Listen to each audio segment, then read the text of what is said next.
ஏசாயா தீர்க்கதரிசன புத்தகம் 46வது அதிகாரம் 5வது வசனத்திலிருந்து பார்க்கலாம். யாருக்கு என்னை சாயலும் சமமுமாக்கி யாருக்கு என்னை ஒப்பாகும்படிக்கு என்னை ஒப்பிடுவீர்கள்?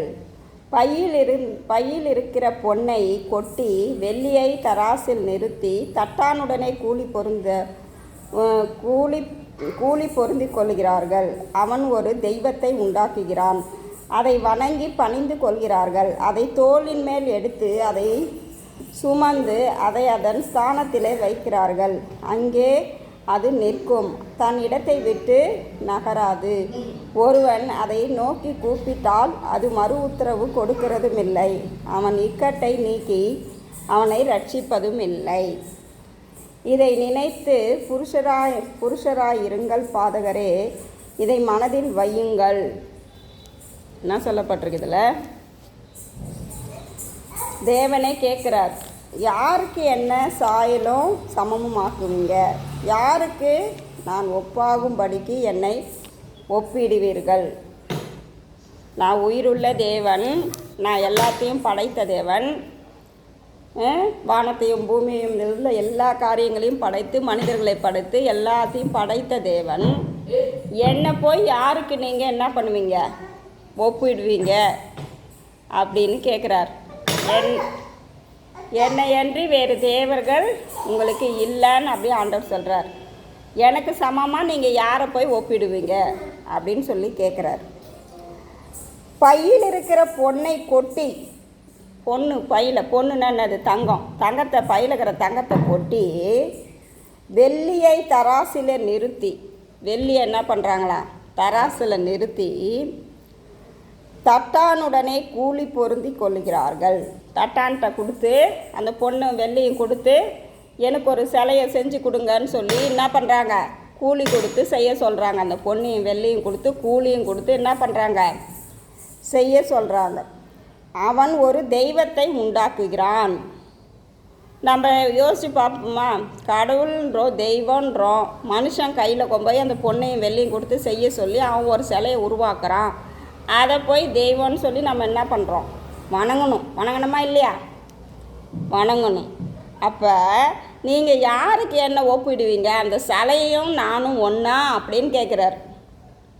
சிலையை மனுஷங்கிட்ட கூலி கொடுத்து அந்த நகையெல்லாம் கொடுத்து செய்ய சொல்கிறோம். ஒரு சிலையாக உருவாக்கி கொடுக்குறான், தெய்வமாக உருவாக்கி கொடுக்குறான். அப்போ நானும் அதுவும் ஒன்றா? அது ஒரு சிலை தானே, மனுஷன் செஞ்சது தானே. நீங்கள் கொடுத்த பொண்ணையும் வெள்ளியும் வச்சு செஞ்சது தானே, அது ஒரு சிலை தானே. அதை எப்படி நீங்கள் தெய்வமாக ஒத்துக்குவீங்க? அப்போ என்னையும் அதுக்கும் நீங்கள் எப்படி முடிச்சு போடுவீங்க, ஒப்பிடுவீங்க அப்படின்னு சொல்லிட்டு யார் கேட்குறது? தேவன் நம்மளை பார்த்து என்ன பண்ணுறாரு, கேட்குறாரு. அப்படி தான் நடக்குது உலகத்தில், அப்படி தான் நடக்குது. சிலை உருவம் எப்படி செய்கிறாங்க? தட்டான்ட்ட கொடுத்து தான் சிலையை செஞ்சு என்ன பண்ணுறாங்க, உருவ வழிபாடு செய்கிறாங்க. அதை தெய்வமாக ஆக்குறீங்களே, கூலி கொடுத்து செய்கிறீங்களே. கடவுளை கூலி கொடுத்து செய்ய முடியுமா? கடவுளில் போய் நாம் ஒரு கூலியை கொடுத்து ஒரு சிலையை செஞ்சு அது கடவுள்னு சொல்ல முடியுமா? அப்படிப்பட்ட ஒரு தவறை தான் நம்ம செஞ்சுக்கிட்டு இருக்கிறோம். அப்படிப்பட்ட ஒரு காரியத்தை தான் நம்ம செஞ்சோம். அப்படிப்பட்ட ஒரு தெய்வனை தான், உருவ வழிபாடைத்தான் நம்ம என்ன பண்ணோம், வணங்கணும். அதுதான் ஆண்டவர் கேட்குறாரு. எனக்கும் அதுக்கும் ஒன்றாயிடுமா, ஒப்புமையாயிடுமா? உயிருள்ள தேவன் நான் இருக்கும்போது சிலையை தெய்வமாக ஆக்கி வணங்குறீங்களே அப்படின்னு சொல்லி ஆண்டவர் என்ன பண்ணுறாரு, நம்மளை கேள்வி கேட்குறார். அடுத்தது, அவன் ஒரு தெய்வத்தை உண்டாக்குகிறான், அதை வணங்கி பணிந்து கொள்கிறார்கள். வணங்கி பணிந்து கொள்கிறாங்க. எப்படி ஏசப்பாவை வணங்கி பணிந்து கொண்டு ஜெபிக்கிறாங்களோ அதுபோல் அந்த சிலையையும் வணங்கி பணிகிறாங்க அப்படின்னு சொல்லிட்டு தேவன் என்ன பண்ணுறாரு, சொல்கிறார். யாரை எனக்கு ஒப்பிட்டு நீங்கள் வணங்குவீங்க? நான் தெய்வமா, அந்த சிலை தெய்வமா அப்படின்னு சொல்லி ஆண்டவர் என்ன பண்ணுறார், நம்மளை பார்த்து கேட்குறார். அதை தோளின் மேல் எடுத்து, திருவிழா காலத்தில் தோளின் மேல் வச்சுன்னு போகிறாங்களா? இப்போ தான் மாட்டு வண்டியில் வச்சு ஜென்ரேட்டர் வச்சு ஓட்டுறாங்க. அப்போல்லாம் தோலில் தான் என்ன பண்ணுவாங்க, தூக்கிக்கிட்டே போவாங்க. ஏன் அந்த தேர் போணுச்சு, அப்போ எதில் போணுச்சு, தோலில் தான் தூக்கி வச்சு என்ன பண்ணாங்க, போனாங்க. அந்த உருவத்தை செஞ்சு அதை தோலில் சுமந்துக்கிட்டு தோளின் மேல் எடுத்து அதை சுமந்து அதை அதன் ஸ்தானத்திலே வைக்கிறார்கள். அவங்களா தூக்கின்னு போய் என்ன பண்ணுறாங்க, வைக்கிறாங்க. அது நடந்தே போகல. அது உயிருள்ள தேவனாக இருந்தால் தானாக போய் என்ன பண்ணும், அது இடத்துல உக்காரணும். அதால் அது முடியாது. யார் தான் தூக்கிட்டு போகிறாங்க, ஜனங்கள் தான் தூக்கிட்டு போய் தோல் மேலே சுமந்து கொண்டு போய் அந்த இடத்துல அதை வைக்கிறாங்க. சுமந்து அதை அதன் ஸ்தானத்திலே வைக்கிறார்கள். அங்கே அது நிற்கும். எப்படி நம்ம போய் வைக்கிறோமோ அப்படி தான் இருக்கும். படுக்க வச்சா படுத்துன்னு இருக்கும், நிற்க வச்சா நின்றுன்னு இருக்கும். அவங்கள என்ன பண்ணியிருக்கிறாங்க, இப்போ நிற்க வச்சுருக்காங்க. அதனால் அது என்ன பண்ணுது, நிற்கிது. சிலை நிற்கும் தானே. சிலையை போய் நீ படு, கடவுளை நீ கீழே படுனா படுக்குமா? நீ எந்திரிச்சு வா எனக்கு உதவி செய்யணும் வருமா? வராது. அப்போ அந்த இடத்துல அது நிற்கும். அது தன் இடத்தை விட்டு அது அசையாது. நம்ம யாராவது தள்ளினா தான் கீழே விழும். அதுவாக அசையுமா? உயிர் இருக்காதுக்கு அசையாது. அடுத்தது, ஒருவன் அதை நோக்கி கூப்பிட்டால் வான்னு கூப்பிட்டா வருமா? அது சிலை வருமா? வராது. அடுத்தது, அது மறு உத்தரவு கொடுக்கிறதும் இல்லை. பதில் திரும்பி அது என்ன பண்ணார், வான்னு கூப்பிட்டா இப்போ என்னை நீங்கள் மான்னு கூப்பிட்றீங்க, நான் இதை வரமான்னு சொல்லிட்டு வருவேன். அந்த சிலைக்கிட்ட போய் நீ வான்னு கூப்பிட்டா வருமா? அது மறுபடியும் எதுவும் பேசாது. அவன் இக்கட்டை நீக்கி என்ன பண்ணாது, அவனை ரட்சிக்காது. எனக்கு இந்த உதவியெல்லாம் செய்ய, நான் இப்படி கஷ்டப்படுறேன், இப்படி வேதனைப்படுறேன், இப்படி துக்கப்படுறேன்னு போய் அந்த சிலைக்கு முன்னால் போய் அவன் என்ன சொன்னாலும் அது காதும் கேட்காது. அது வெறும் சிலை. உயிர் இருந்தால் தானே காது கேட்கும். வெறும் சிலையில் எப்படி காது கேட்கும்? அவன் சொல்கிறதுக்கு பதிலும் அது என்ன பண்ணாது, சொல்லாது. அவனை ரட்சிக்கவும் ரட்சிக்காது. எந்த கஷ்டத்துலேருந்து அவன் கேட்குறானோ அந்த கஷ்டத்தை விடுதலை பண்ணவும் அது என்ன பண்ணாது. இதை நினச்சி புருஷராக இருங்கள் பாதகரே, இதை மனதில் வச்சுக்குங்க. இதை என்ன பண்ணுங்க, நீங்கள் மனசில் வச்சுக்குங்கன்னு ஆண்டவர் சொல்கிறார். வெறும் கல்லுக்கும் மண்ணுக்கும் முக்கியத்துவம் கொடுக்காதீங்க. அது கூட என்னை ஒப்பிடாதீங்க. அது எங்கே, நான் எங்கே? அது உயிரற்றது, நான் உயிருள்ளது. நீ கூப்பிட்டினா நான் உனக்கு என்னன்னு கேட்பேன், பதில் உத்தரவு சொல்லுவேன். இப்போ வெள்ளிக்கிழமை அன்னைக்கு ஜெபம் பண்ணோம்.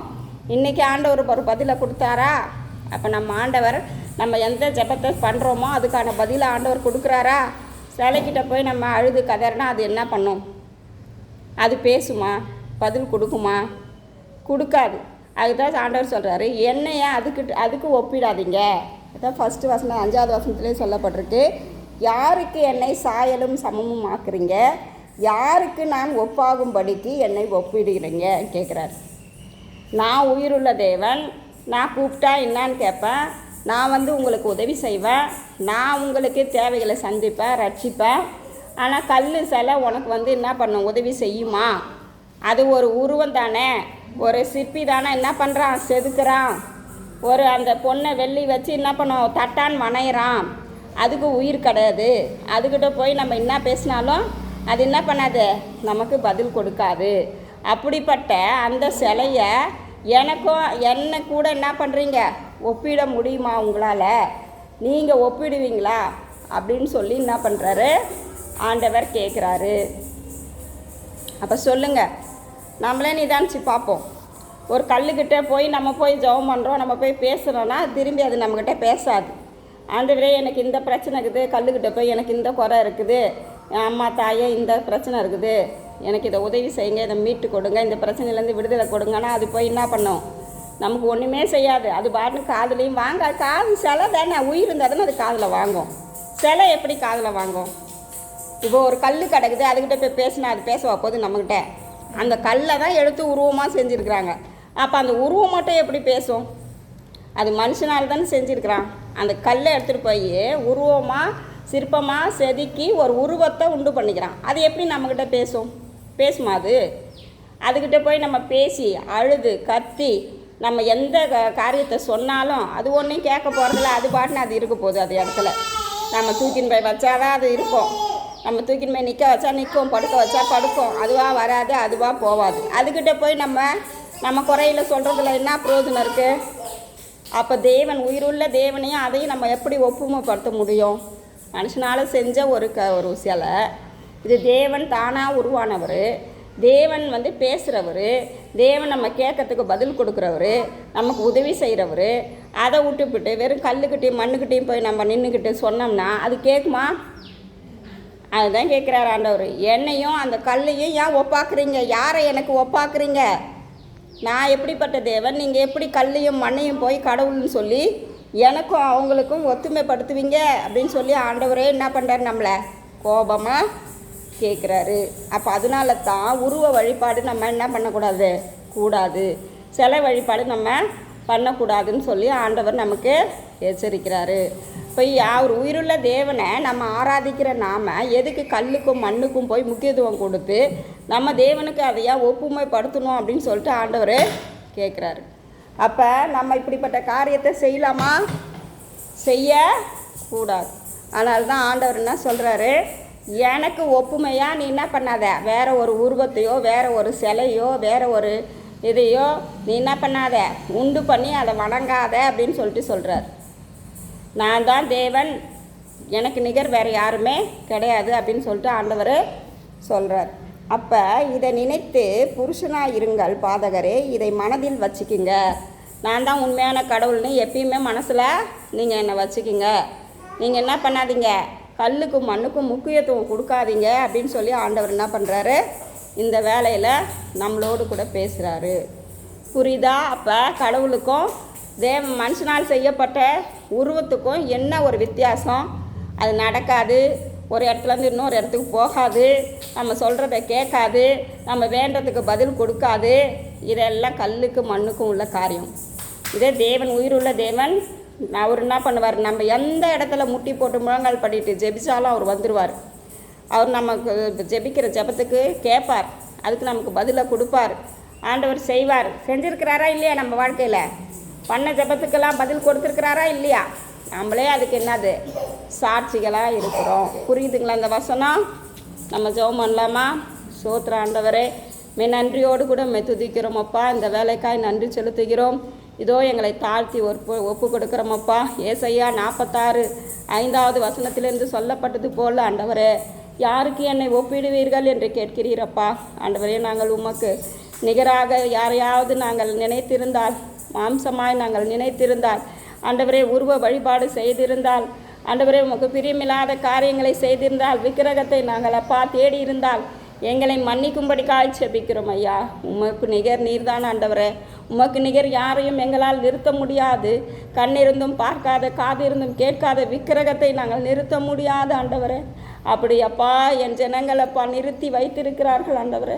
அப்படிப்பட்ட ஜனங்கள் அறியாமல் செய்த குற்றங்குறைகளை மன்னிக்கும்படி ஜெபிக்கிறேன் ஐயா. உமக்கு நிகரான தேவன் வேறு யாரும் இல்லை என்பதை அவர்களுக்கு விளங்க பண்ணுங்கப்பா.